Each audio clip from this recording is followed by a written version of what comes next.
আসসালামু আলাইকুম সবাইকে।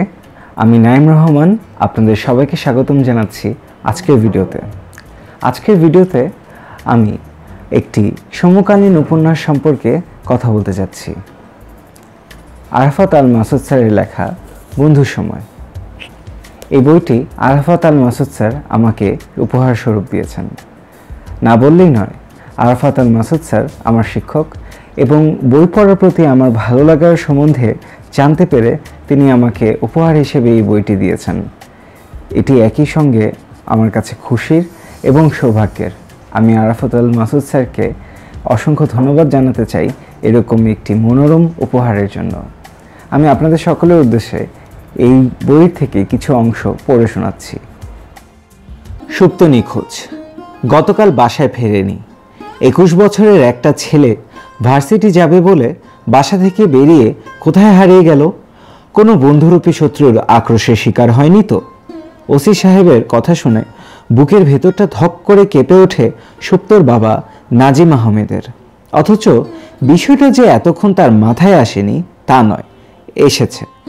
যতবার এ আশঙ্কা মনের অন্ধকার গহ্বর থেকে তার ভৌতিক রূপ নিয়ে দৃশ্যমান হতে চেয়েছে, ততবারই তিনি মাথা নেড়ে না না বলে তার অস্তিত্ব বিলীন করে দিতে চেয়েছেন। কিন্তু হঠাৎ অন্য আরেকজনের সমর্থন পেয়ে সেই আশঙ্কার প্রেত যেন বিপুল শক্তি নিয়ে তার এতক্ষণের বাধার প্রাচীর ভেদ করে একেবারে সামনে চলে আসে। নাজিম আহমেদের এই ভয় সেই ছোটবেলা থেকেই। তার ছেলেবেলায় ক্লাস 9-এ থাকতে তার এক সহপাঠী বেলালকে বেড়াতে যাবার নাম করে বাড়ি থেকে বহু দূরে নিয়ে গিয়ে খুন করে অন্য এক সহপাঠী রাকিব। ওই দুজন ঘনিষ্ঠ বন্ধু হিসেবে সবার কাছে পরিচিত ছিল। সবসময় একসাথে চলাফেরা করত, ক্লাসেও বসতো পাশাপাশি।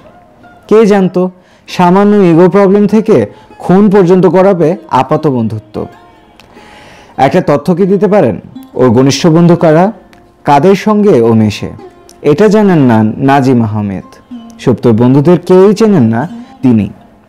ওর মা বোধহয় বলতে পারবে, কিন্তু ওর মা এখন কথা বলার অবস্থায় নেই। কিছুক্ষণ আগেও অজ্ঞান ছিলেন, এখন জ্ঞান ফিরলেও স্বাভাবিক অবস্থায় ফেরেননি। সুপ্ত কই রে বলে বিলাপ করছেন, আর আপা শান্ত হও, ভাবি অস্থির হইয়েন না, আল্লাহরে ডাকেন বলে সান্ত্বনা দিচ্ছেন সুপ্তর খালা আর পাশের ফ্ল্যাটের এক মহিলা।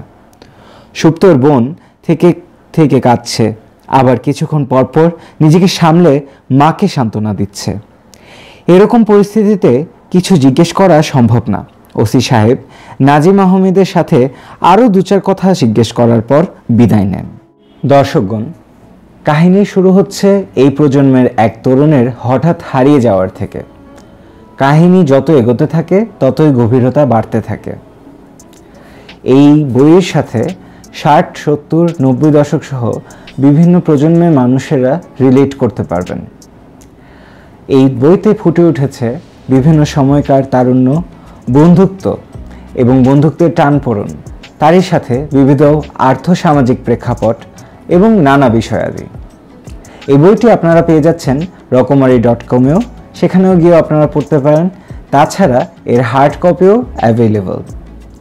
আপনাদের সবাইকে অসংখ্য ধন্যবাদ আমার আজকের এই ভিডিওটি দেখার জন্য, এবং আশা করি যারা বই পড়তে পছন্দ করেন তাদের কাছে এই বইটি হতে পারে শ্রেষ্ঠ বইয়ের মধ্যে অন্যতম।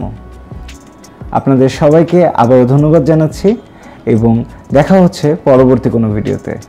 সবাই ভালো থাকবেন, সুস্থ থাকবেন, নিজের খেয়াল রাখবেন। আসসালামু আলাইকুম।